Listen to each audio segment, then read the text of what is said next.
From the banks of the Allegheny, welcome to Film Bits, Sicario, Part 2. When last we left, our main character Kate had just been left at a military base to embark upon some kind of mission. Let's pick it up right there.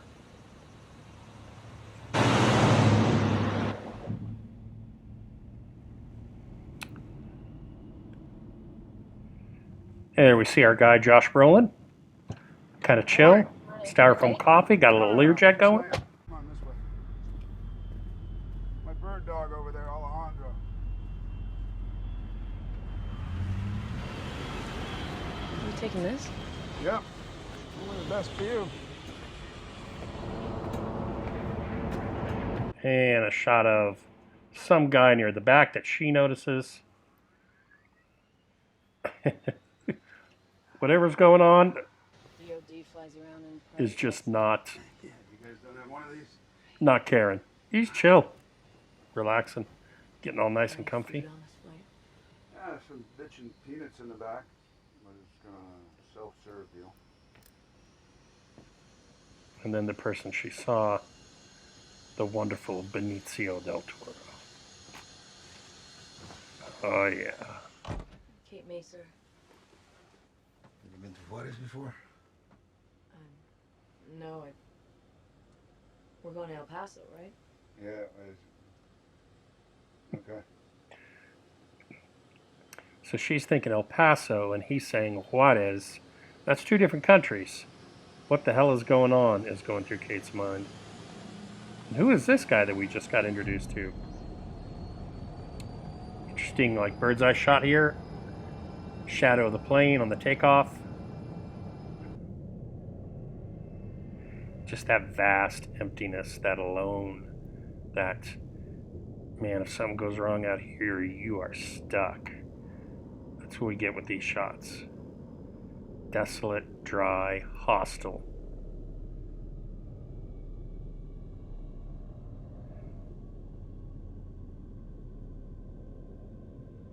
Still seeing the shadow of the plane on the right side of the screen there.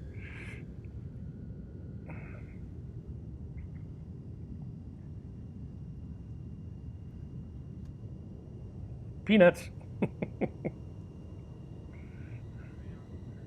And he is just sleeping away.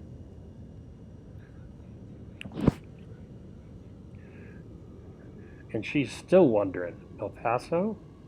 Juarez? How about that little twitch while he's sleeping?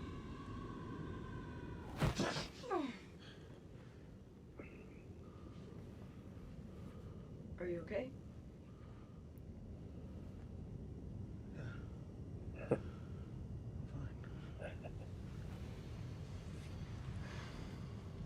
A lot of mystery here for us and for Kate. Who's this guy? What's going So on? this is your specialty? The cartels in Mexico are your specialty? Yeah. Specialty in what? Is there anything I should know? You're asking me how a watch works. For now, let's just keep an eye on the time. You're asking me how a watch works. It's a good line. For now, let's just keep an eye on the time.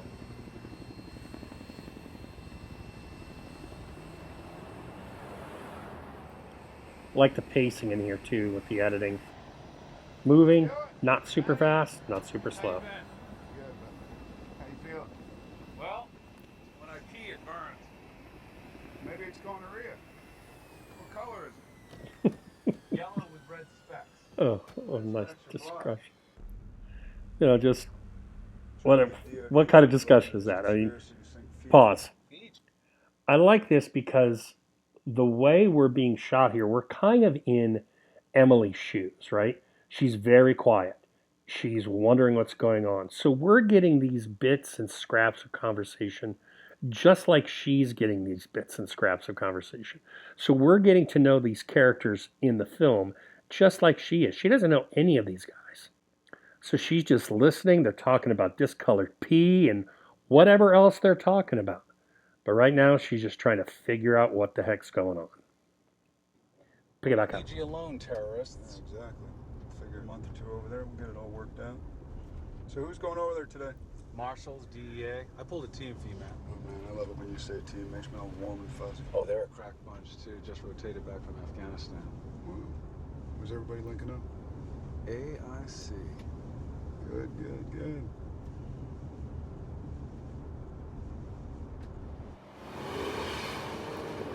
A lot of military personnel, a lot of military equipment, and you got guys coming back from Afghanistan. Police will meet you at the border. She's Proceed thinking, with you to the I'm just courthouse FBI. Located here. This is a high-level target. The most likely spots for an attempt will be at the exchange and the border crossing on the return. Pause. Border crossing. These rough-looking sons of guns with automatic weapons. They are going El Paso.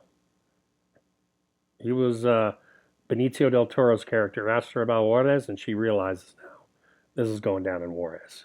Whatever's going on. Why am I here? I'm FBI. I'm supposed to stay in the United States. I'm not CIA. I'm not DOD. I'm not anything else that could be going across borders. Pick it back up. Here's the man of the hour. Coming with or waiting here?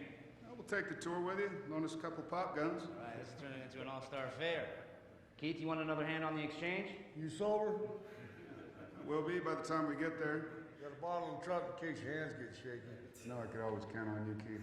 All right, we'll gear you up as soon as we're done here. Now, Matt, you can be the tip of the spear, and we don't have to rob a guy from Delta. Now, be careful on the turnaround. If Federal is the shooter, it's going to happen on the turnaround. Delta's Team 1 will be the lead vehicle. We can divide Team 2 between the carry car and the trail vehicle. That okay? Good. Now, Delta, if you can identify yourself so everyone knows who to hide behind if shit hits the fan. The most likely spot for a hit will be at the border crossing on the return. Anywhere along the way, anyone not in this room is a potential shooter. The op isn't over until we get back here. Okay? Be alert, be vigilant, and be aware. Let's go. What?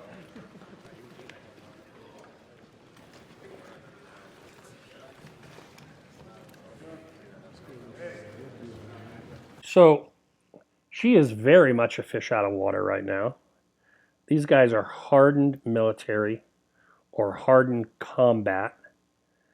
There's an op. There are a couple dozen guys. They're Rangers, Delta Force, other organizations that she has no idea about. They're talking about possible hits going in and coming out, crossing the border, all news to her. Well, they're in El Paso now, if I'm not mistaken. They're definitely in America on the border side, on our border side. But they aren't going to be here for long. Also, a lot of the shots in that last scene were from Kate's point of view. Again, the director embedding us into her character by using the angles, the listening to the dialogue, etc., making her and us as the audience sort of learn together and experience this kind of in the same way together, having the same mysteries, questions, etc. Pick it back up. I thought you were in prison. They needed somebody for this job. Good behavior or bad behavior? Smart.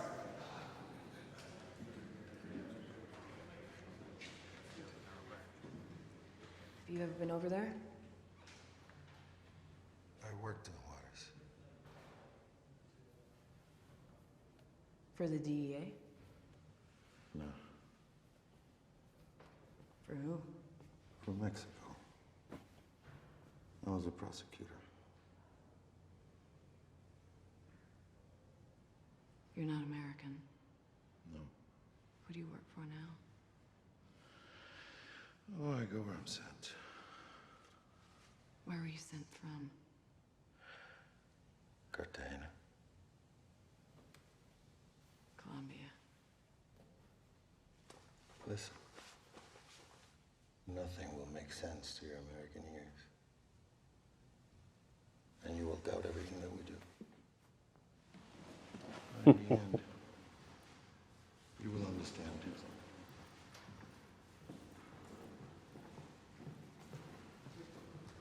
Bulletproof vest handoff. Is he CIA? Or you? He's a DOD advisor just like me. No, he's not. But just pay attention to Alejandro, and if he says do something, just do it. I'm not authorized to follow orders from Alejandro, especially in Mexico. Fine, then stay here. But you don't want to, do you? I just want to know what I'm getting into. Kate, you volunteered to get on this train because you know you're doing nothing in Phoenix. Okay, you're just sweeping up a fucking mess. In 6 months, every single house you raid will be rigged with explosives. Do you want to find the guys responsible, yes or no? Yes. Yes? Yes! This is where we start. Try it on. So she has some legit questions, but notice how Brolin just kind of sweeps her along, plays on her professional ethics, on the truth, the fact that she's really not doing anything, but now that they are doing something. So you want to stay here? Fine, you stay here. Otherwise, do as I say, try the damn vest on, and let's go. And there's kind of an undercurrent there of, and quit asking so many questions. You know, he's kind of being transparent, but not really. He's talking about Alejandro, Benicio's character. He's a DOD operative just like I am, or advisor. A DOD advisor just like... Well, advisor is a very broad term, right? So he's parsing out little pieces of information, but not really giving Kate clarity, but playing on the fact that you want to do something instead of just spin your wheels in Phoenix. This is where we do something. It still feels a little off. It should feel off to us in the audience, and it definitely feels off to Kate. Pick it back up.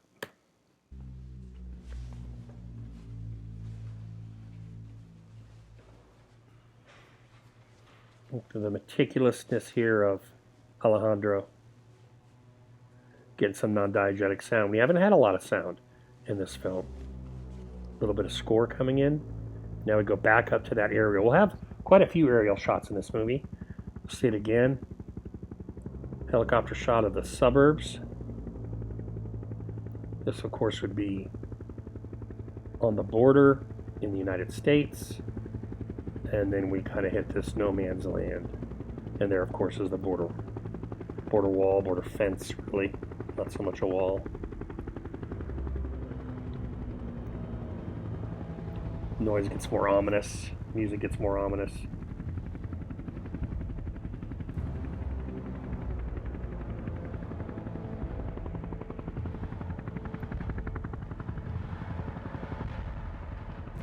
Feeling of those chopper blades, the angles being used, what's being photographed, the music, all of it.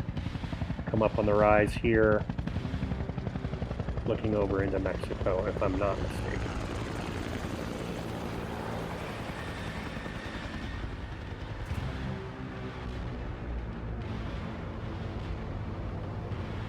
Cut from the air, back to a vehicle. Number of them, actually. Black SUVs, tight line, tight formation. Alejandro with an automatic weapon, and Kate looking at him like, why do you need that automatic weapon? The Beast. Juarez. The Beast. You know, 1900s, President Taft went to visit President Diaz. Took 4,000 men with him. And Interesting shot there. Some guy. Reflection in a partially cloudy sky. Blow his brains out. But it was avoided. 4,000 troops. And held. I think he fell Held for quite a while on that shot.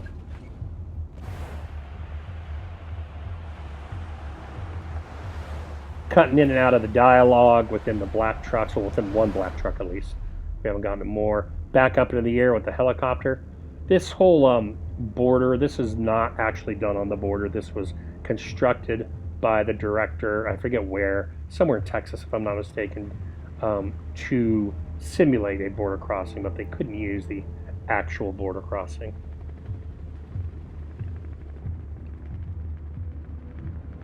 Now they're in Mexico and just moving right along. Get a wider pullback, get into kind of more of an extra wide shot here. The density of Juarez, intensity of the music, and that's where we'll freeze. Part 2, Sicario, in the books. Things will go down in part 3. We're about 27 minutes in, so the first quarter of the movie.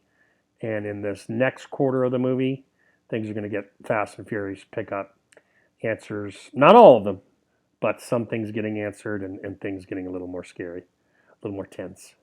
Hope you're enjoying so far. I think we're going to do about 9 parts on this one, so we're about a quarter of the way through. I will see you next time for part 3. Take care.